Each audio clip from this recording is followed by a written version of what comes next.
Well, the main event at SummerSlam is official, sort of. It's forged in blood or contract or both. Welcome to the 716 Sports Entertainment Podcast, episode number 36, where we are breaking down Friday Night Smackdown, coming to you from July the 18th, 2025. And we had a pretty packed show to go over and to break down a couple of matches that were added for SummerSlam and a couple potential ones that we may see come through here as well. As always, I am Mike with the 716 Sports Entertainment, joined by Mr. Sean O'Neill. And Sean, let's break it down. Let's talk about that main event segment first, because that was, probably the most happenings on the show. So Adam Pearce was in the ring filling in for Nick Aldis as the general manager for the show, and it was supposed to be a contract signing between John Cena and Cody Rhodes for the main event of SummerSlam. So Cody came down, cut his usual shtick about, being Cody Rhodes and, not flinching was kind of the premise of the promo, if you will. And he talked about how he didn't flinch in his, Hell in a Cell match with Seth Rollins. He didn't flinch when he tried to sell his soul to Dwayne. And he didn't flinch when, he beat Roman Reigns in the main event to win the title. But he did flinch when he didn't smash Cena in the face with the title, which was kind of foreshadowing what was to happen later. So this brought down John Cena, and John Cena tried something a little different, although it kind of came across as a little heely, but basically was kind of, going sort of the cowardice route, saying, I'm filming a movie. Netflix isn't going to let me compete at SummerSlam. And this went on for a couple of minutes, and Cody, as you could tell, was getting, because they kind of did a double cam side by side. Cody was getting very clearly frustrated with this, and then eventually kind of got to the point after Cena left, chased him down the ramp. They got into a little bit of a brawl, and Cody very heelishly, beat the crap out of him quite a bit. Cena went to go for the title shot. Cody ducked, grabbed the title, blasted Cena in the face with it, laid him out on the table, grabbed the contract, and did a kind of a splash off of the top rope through the table. And then in very typical WWE fashion, although, I'm not a lawyer and I don't really know how contracts work, but, if the signee is unconscious, maybe the contract is not valid. But Yes. Cody did sign Cena's name, and the match for SummerSlam is official, and it is a street fight. The, So, what are you thinking? How do you feel about that segment?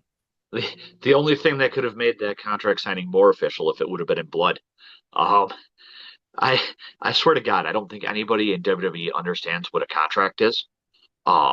I mean, we saw it with Rhea at WrestleMania. We see it here. I think they really need to start sending their employees to maybe some classes or set them up with real agents. Um, but I don't know. I liked this. I liked the route Cena tried to take of, oh, I'm just too tired and Netflix won't let me. I thought that was different enough from the usual way that people try to connive their way out of these kind of things. Mhm. Um, Part of me is even more so. I mean, I think it was a couple weeks ago that I started talking about a double turn at SummerSlam, and part of me is starting to think that might be more likely with the way this segment went down. I I was going to mean, say, you can see that here quite a bit. yeah, I've been saying it for a while that I mean, we first started talking about it when Cody had been talking about turning heel, and then I had mentioned that what better place than to do have turned Cena back to being a face and turn Cody heel. Um, Look at the way Cody behaved here. Yeah, Cena was the heel, but Cody chased him down. I mean, you can blame that on frustration, but he then stole the title from him, cracked him with the title, and then signed his name while he was out cold. That is 100% a heel move.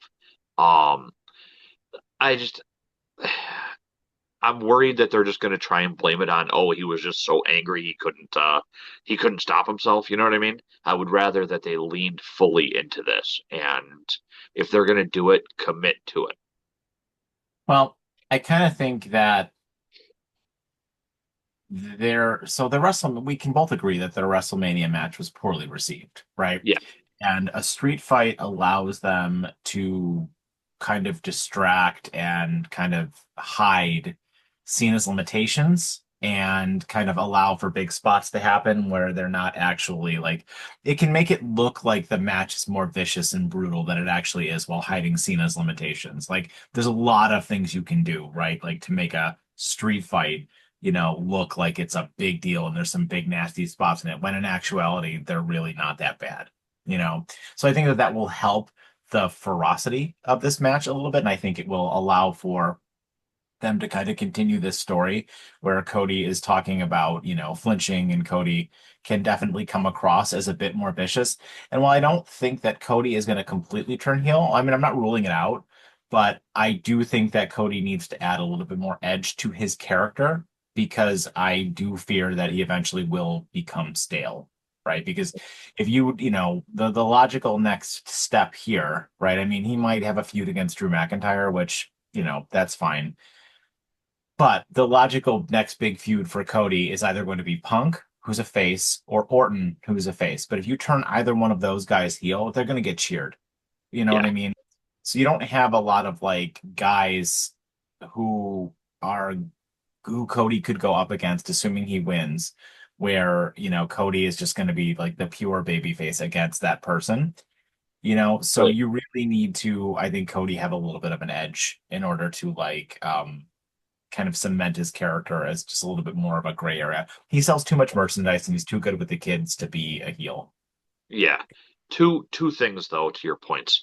Um, it won't Cody get cheered though still, even if he turns heel with how Oh yeah. popular he is. I mean, Oh yeah.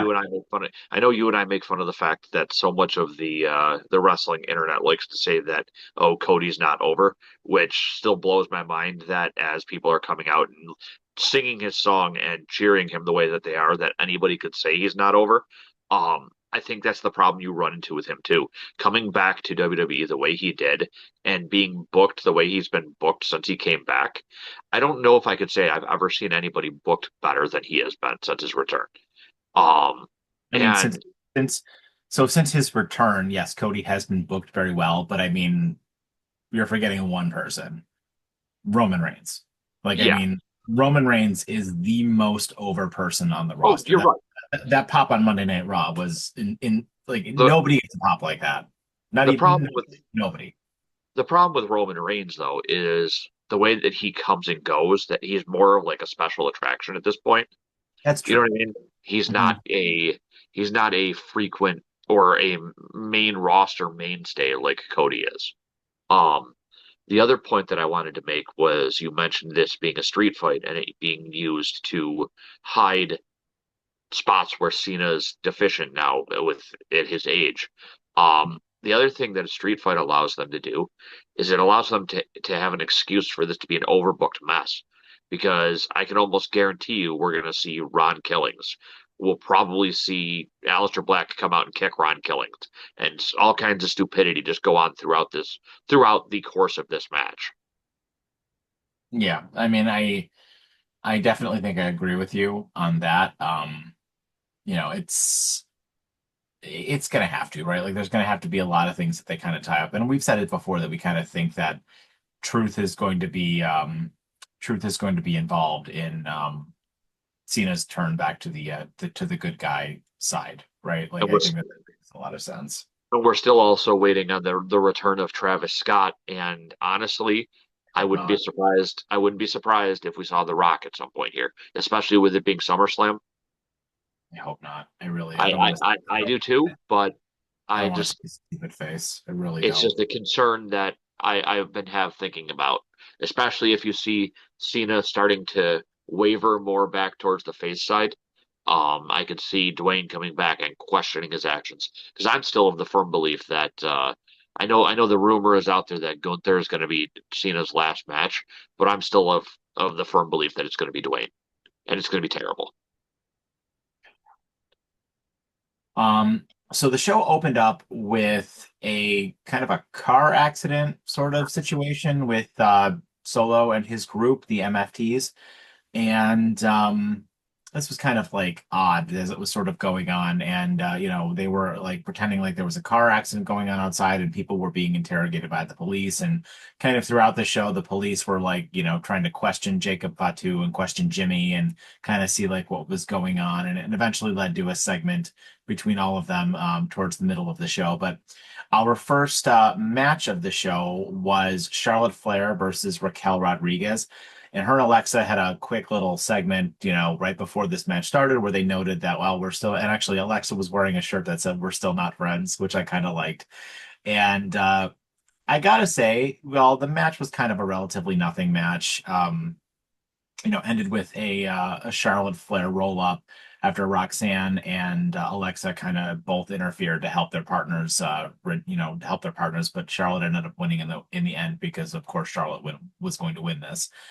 But at the same time, I gotta say, Charlotte is one of the most pleasant surprises over the last month so far on SmackDown. And I think that this is perfect for her. And I love that it's an organic babyface turn for her instead of a forced babyface turn for her, which is, kind of how it's been for most of her career. And I think you can tell she's having fun. And I think this is the perfect spot for her. And while this obviously led to the tag team match being made official for SummerSlam between them and Judgment Day. But I think that this is great. And I hope that her and Alexa keep these belts for a while, assuming they win them at SummerSlam. You heard it here first from me like 2 months ago that they were going to team up and win the titles at SummerSlam. I called it months ago. I'm sticking with it. Much like T on our Tuesday Raw review that you guys did, wanted to call it as you heard it here first. I'm calling my you heard it here first too. Well, we were just giving you shit about, you saying Roman Reigns wasn't going to have a match at SummerSlam because that's effing ludicrous. But, I I didn't say it wasn't going to have a match. I thought he was going to show up and they were going to add it. no chance. Um, I still don't agree with it, especially with Seth out. I think it is a mistake. I mean, I don't think it's a mistake to not have him on. Like they need to have him there, but I think that it's a mistake without Seth to push it the way it is. Well, they kind of have to, right? Like they can't just drop those guys, like those guys Yeah. have to, like it's got to be involved. I mean, there's no doubt in my mind that assuming this match of Roman and Jay versus the Bronze gets made official, Bronson Reed is taking the pin. Roman He Reigns is going to is. Roman Reigns is going to pin Bronson Reed. However, I think that Seth isn't as injured as they're letting on. I don't know. I was starting to think that, but I don't think that Seth is going to show up at SummerSlam anymore. I think he's going to show up a bit later. I'm not saying he'll show up at SummerSlam, but I don't think he is. I don't think he's as injured as they're letting on. And honestly, if he does show up at SummerSlam, don't be shocked if it's to cash in on Punk. Oh, we've been saying that forever. I Again, mean, that's unless that'll they be his unless only appearance. yeah, I mean, unless they pull another swerve and like have him cash in on Cody, which kind of would be idiotic. yeah, Um, like it wouldn't make any sense. Like the story is there for him to cash in on Punk, I right? think it makes sense to do it right away too, rather than wait. I think it would be a bigger, especially with everybody thinking he's injured. I think it would be better for him to do it within like the first, if not the first night, within the first month. But we got away from our point here originally of the Charlotte match. I wanted to mention something too. Raquel Rodriguez, has she been impressing you more lately? Because she's definitely been impressing me a lot more. And I was reading today, while I was at work because it was slow, that apparently she had had a conversation with Kevin Nash, and Kevin Nash had talked to her about when he was teaming with Shawn Michaels as like his bodyguard and his tag team partner, and told her to lean more into being like a monster. And I think that that's actually helping her because it seems like she's been a lot better in the ring lately. Yeah. I mean, it helps the level of opponent that she's been going up against lately too. Like she's been going up against, Asuka and Charlotte and who else was in that big that big four match with Alexa and Kyrie and all of them. So So good her area. her, her level of competition has not been Ivy Nile, Yeah. right? lately, and some of the other, the Secret Service members, not Chelsea, but the other two, and like several others. And I'm not knocking them, but like there's levels of competition, right? And like when you go up against better competition, you typically have better matches. I've said this forever on this channel. While I don't like Charlotte Flair, I think that she's one of the best to ever do it. Oh, her ring work is up there as one of the greatest ever. It's more her personality that I think drives most people away. Yeah, like if I had to pick top five all-time women, she's probably on that list. Oh, for sure. Probably Like in the if top three, to be honest with you. you're in ring, she's on that list for sure. I put her ahead of Becky. I mean, I think By a little bit. Becky's a better character, but Charlotte's a better wrestler. Yeah, I would put Charlotte slightly ahead of Becky because of that. But I would both put them miles ahead of Mercedes Moné. Mm. Um, Honestly, I think you could, if were thinking about it, I would put Bayley, Becky, and Charlotte pretty close to each other. But I would still put Charlotte in the lead. So our next segment was set up by another backstage kind of situation where Damian Priest was walking by looking for Aleister Black, couldn't find him. He ran into Carmelo Hayes, which led to them having a match, which ultimately ended with Aleister Black hitting Priest with a black mass, and kind of causing the disqualification there. This is a great match. I mean, these two guys can really go. I love Carmelo Hayes. I think he's fantastic. It's a shame how underutilized he is, and I'm not going to be surprised when he ends up in AEW in the next 12 calendar months, because it seems like where he's going to end up, because they're not using him at all, and I feel like he would do great there. But with that said, I feel like we're heading towards a match between Priest and Black at SummerSlam. What do you think? 100% agree. Before I talk about that portion of it, though, I think that The Miz going to film American Gladiators was the best thing that could happen to Carmelo Hayes. Getting, as much as I love The Miz, getting Hayes away from him and out of that tag team where they were just constantly losing and letting them focus on him having great matches, I think is a step in the right direction for Carmelo. The match itself prior to the DQ by Aleister Black was an absolute barn burner. I mean, Hayes had a heel reversal for literally everything that Damian Priest did, and he made it look so damn smooth. Mhm. Um, the only thing that I'm not a real big fan of is, I mean, a match between Aleister Black and Damian Priest is gonna be real good. Oh, for sure. Obviously, Aleister Black should win it. I don't like that. It doesn't really feel like there's a direction for Aleister Black's character. I mean, this whole thing started because he was just pissed off at killings, and it just seems kind of lackluster in the storytelling department to me. Yeah, it's probably honestly like because all of the titles are kind of tied up in things right now, I feel like it's just kind of on pause. And I have a feeling that he is very likely going to end up going after. I mean, I could see, no, I think it's too soon to defeat him to Cody. Um, but I could see him ending up going after the Raw title after a little while, like maybe going after Punk or something like that. He could certainly, I mean, Aleister Black is a sleeper for me to win the Royal Rumble. I mean, somebody like him or Jacob Breaker. Fatu, Breaker. I think one of those guys is very likely going to win the Royal Rumble, and I think it's a good spot for them. Maybe Rusev. I think those three would probably be my top picks as if we were to book it right now, I would probably pick one of those three as my winner. Yeah, I would say the same. Black, uh, or Fatu or Breaker, probably one of those guys. I don't know. I kind of think we'll get into the next segment here because actually we're talking about Jacob Fatu, but Jacob Fatu is very likely to be the United States champion after SummerSlam is Yeah, over. Because the next segment was an in-ring promo with Solo kind of coming out and talking some smack about Jacob Fatu and Jimmy Uso, which led to the police letting Jacob Fatu go, saying that he was cleared, he didn't do anything wrong, And so he came down to the ring and was going to go for a beatdown on the MFTs when Jimmy came out behind and dragged the law firm out of the ring. And, it was just kind of chaos after that. And Jacob was about to smack Solo with a chair. But this led to Adam Pearce coming out and making the United States Championship match for SummerSlam a steel cage match between Sikoa and Fatu, which we kind of knew that this was coming. And I think that this makes a lot of sense. And it's setting it up perfectly for Jacob to take the title back. Oh, for sure. I think the steel cage stipulation is honestly, I would have gone with like the bloodline rules type thing.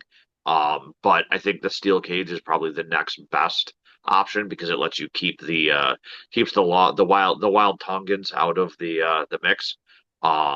And can I just say, Jimmy really needs to get back to like NXT and the Performance Center because he has not looked smooth with anything he's been doing lately. I don't know what it is. Like when he first climbed up and he went to do like an enziguri kick from ringside to the tall Tongan, whatever his name is, he like straight up missed. Like you, there's no excuse for Jimmy to be that bad. He's been around long enough. I don't know if it's just he just hasn't been getting enough practice or what, but he's seemed incredibly sloppy lately. Um, and then the other funny comment that I was thinking when I was watching it was, could WWE have done any less work to find police officers that didn't look less like local talent? Like, tell me those three guys weren't indie wrestlers from that area. Yeah, I mean it is what it is. That's usually kind of how that goes. But Oh it yeah, was a funny segment, and I just want to say I love Solo Sikoa's character work. Like the facial expressions that he yep. makes are just hysterical. He has come such a long way from when he was like just Roman Reigns muscle, and he like never made a face, and now like he's got character, and he's hilarious. Personality.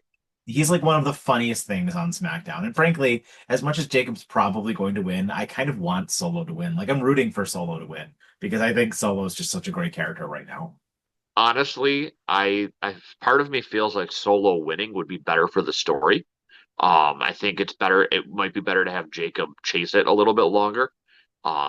Maybe win it in Paris. By the way, what exactly does MFT stand for? Uh Do we know? Major effing Tongans. I don't know. I Like, don't I was thinking about it last night. I'm like, what the hell does that name even mean?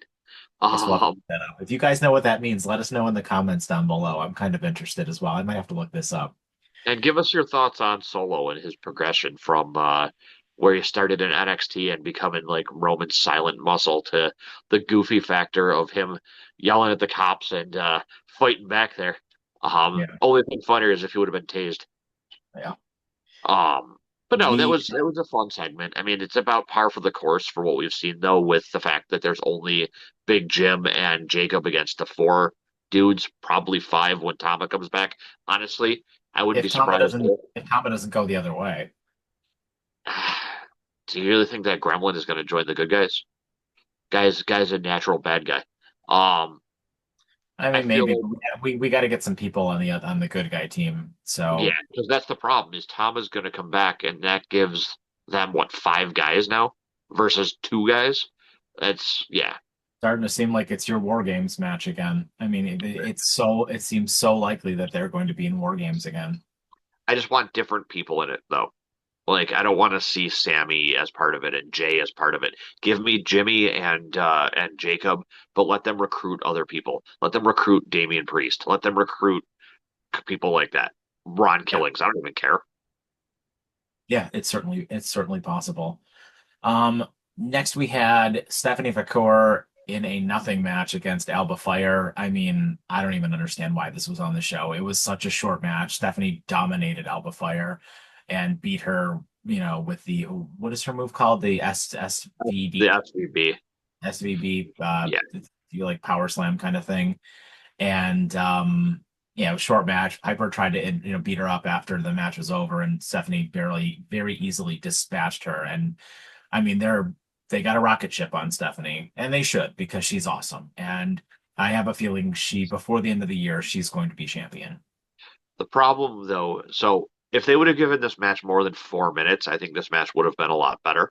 The fact that they gave this match a grand total of like 4 minutes and 12 seconds ruined it completely. I mean, Alba Fire versus Vicar are both would be are fantastic wrestlers, flat out. I mean, the story for this was just the follow up to Monday when Stephanie rescued Nikki from the Secret Service. Um, but obviously that's going to be her feud until um, whatchamacallit comes up. The Clash in Paris. I wouldn't be surprised if we saw Stephanie and somebody versus the Secret Hervis at SummerSlam. Was going to say Um, Stephanie and Nikki Bella. yeah, versus the Secret Hervis, Mhm. or some combination of the Secret Hervis and Chelsea. Because I have to imagine they probably would rather have Chelsea on the card. Well, Hell, no, add a third. you do it as a 2-on-3, and then you have Bree show up to make the Yeah, but save. would Bree show up with her husband in AEW? Yeah, absolutely. But my other problem with this is I don't know if it looked the same way to you, but when she hit her finisher on Alba Fire, it felt kind of lackluster. Um, I don't know why exactly. It just didn't really seem like it had any impact. And part of me is feeling like they need to figure out a different finisher for her if they want to push her as hard as they do. But the other problem I have is she's got a title shot in Paris. She's not winning the title in Paris, and I that think sucks. I think she is. O- Over who? I mean, Jade is going to beat Tiffany at SummerSlam, Do we which is a really think terrible. Do we really think Jade is going to beat Tiffany in SummerSlam? Are we sure about that? I don't want it because I don't want Jade having the title because I don't think she is qualified enough to have the belt. But she's not gonna. I have a hard time seeing them not put her over. But with the rocket that they have strapped to her, I mean, look at the fact that they're still pushing her even after the botch machine that she is. I mean, that Queen of the Ring. I'll still talk about how embarrassing that final was. And then on the other side, you have I'd say probably an 85% chance, as dumb as it is, that Rhea is your champion again.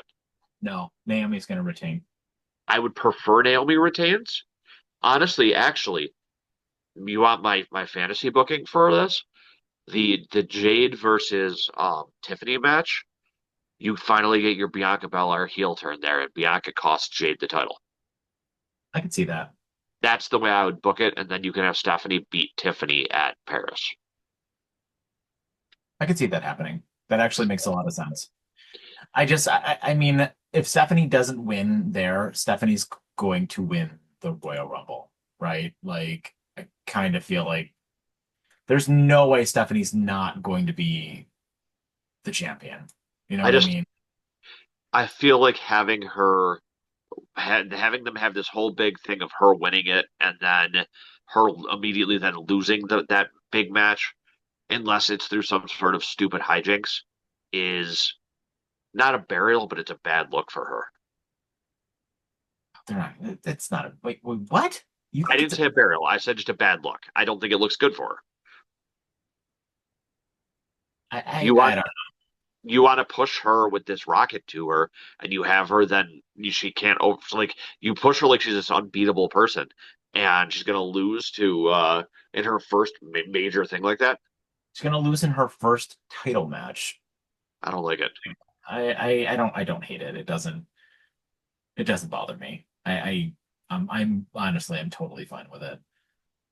All right, then next we had the last match of the show, which was Andrade and Ray Phoenix defeating DIY, the Motor City Machine Guns, and Fraxium via pinfall.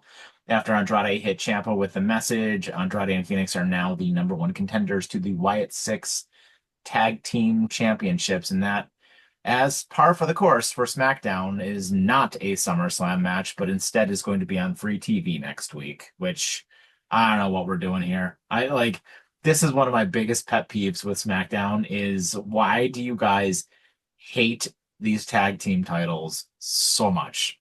It's going to get added to SummerSlam. I think you're going to see the match next week end in some sort of shenanigans. Maybe DIY causes some sort of stupidity, and I think this gets turned into a multi-team match at SummerSlam. Um, And then by it becoming a multi-team match at SummerSlam, it doesn't hurt the Wyatts when they lose. Because I think that you're pushing both Fraxium and this Ray Andrade team as hard as you are. I think that one of those two teams wins at SummerSlam. And because it's a multi-team, probably wouldn't surprise me if it was like a ladder match. Because it's a multi-team, probably stipulation match. I don't think that puts as much damper on the Wyatts as it would be like losing straight up. So I think that there's some sort of stupidity in the match next week, and it ends in a no contest. I mean, I hope you're right, but I don't know. I don't trust it. I don't, I know I made my feelings very clear on the Wyatts, and I mean, I love them, but I guess we'll kind of see how it goes. so how many matches are there total for SummerSlam right now? All right, so all four main titles are being defended. We have the women's IC, the men's IC. That's six. You have the US title is seven. Julia has not been announced for a match yet, but that'll probably happen next week. But we're not going to count Julia yet. Roman Reigns is not official yet, but it likely will be. So Oh, we have Jelly Roll and Orton. yep, that's seven. Seven confirmed matches there. Um, what else on Raw? None of the tag team matches on Raw. AJ and Dom, I said that. The tag team match, the women's tag team match is eight. So that's four per night. That's not enough for SummerSlam. No, So, they probably got to get to six or seven per night because SummerSlam's going to be a so big show. So I would imagine you need like six more matches, that you get Priest in black, Roman Reigns and Jay versus the Bronze, something for Julia, um, one or both of the tag team matches. that's why I think you see the tag team match get added because they don't have quite enough matches yet. And especially with having to fill two nights worth of events, um, and in such a short amount of time.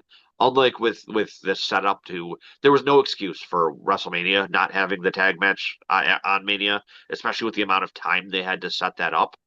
Yeah. I can, with how little time there is here, I could see that being why it's going to be on. Yeah, and I mean it kind of it lends itself perfectly, right, to have both tag belts on there. Although frankly, I don't think the Raw belts really deserve it. But that's a conversation for when we talk about Monday Night Raw. I don't even know Um, who they would have, who Judgment Day would even really go up against for that. yeah, I mean you could do another match against the New Day or whatever, but like who wants like honestly, who wants to see that? I Yeah. could care less. But yeah, I mean that SmackDown tag team division is like loaded for bear. So like a multi-person match, like a multi-person ladder match is like Yep. I think we need to go with that. And then yeah, we might also get some combination of Stephanie and Nikki versus the Secret Herbis as well. So I could Yeah. kind of see like I don't think Stephanie Vaquer is going to miss SummerSlam. I think she'll be on the show in some fashion. But especially with the way they're pushing her, they're going to want that audience go seeing the Devil's Kiss. Yeah, absolutely. That move So is so over. yeah, it is. So that was SmackDown. So what's your overall final thoughts and final rating for the show? I thought it was a pretty good show. It was pretty eventful. I mean, starting off with the goofy car accident, Solo getting arrested and everything. It was the perfect combination of segments and wrestling. Um, and it was only 2 hours, wasn't it? Yeah, Or it did it was go short. over? It was shorter than it usually is. So they did a real good job of filling fitting it all into that shorter time frame, which is nice for them going back to 2 hours. I mean, I do think that like Monday Night Raw should still be 3 hours. I think one of the shows should be longer, but I think they did a good job. I'd give it a 4 out of 5. I enjoyed it. Yeah, it was a The solid only, show, and I agree. And I mean, I think we like need to start heating. We need to heat all these feuds up a little bit more. We also neglected to mention that there was a video promo package between Tiffany and Jade, but whatever. Like, who cares? I mean, it was completely pointless. Tiffany going on about how she's the champion and people are still underestimating her. No, they're not. And Jade's kind of saying the same thing. And no, Jade, you have a rocket ship strapped to you. So that is also not true. So don't gaslight the fans like either one of you. Hence, it was a complete nothing promo for Jade both. Jade has had a rocket ship strapped to her since AEW. Yeah. So I don't buy either one of them. Like the champion can't ever say that they're an underdog. And Jade certainly cannot say that she's an underdog. Like so, like let's stop that shit. There's only two people who can ever claim to be underdog champions, and that's Sami Zayn and Daniel Bryan. Yeah, exactly. Well, maybe EO too in that thing Yeah, true. last, you know. So that was SmackDown. Good show, and we're looking forward to Monday Night Raw when the OTC will be back on our screens. Thank God. I love when we lead up to these big pay-per-views and we get the return of the OTC. So I have been Mike with 716 Sports Entertainment, joined by Mr. Sean O'Neill. As always, guys, smash that like and subscribe button. We really appreciate it. Have yourselves a fantastic day, and we'll talk soon. Take care.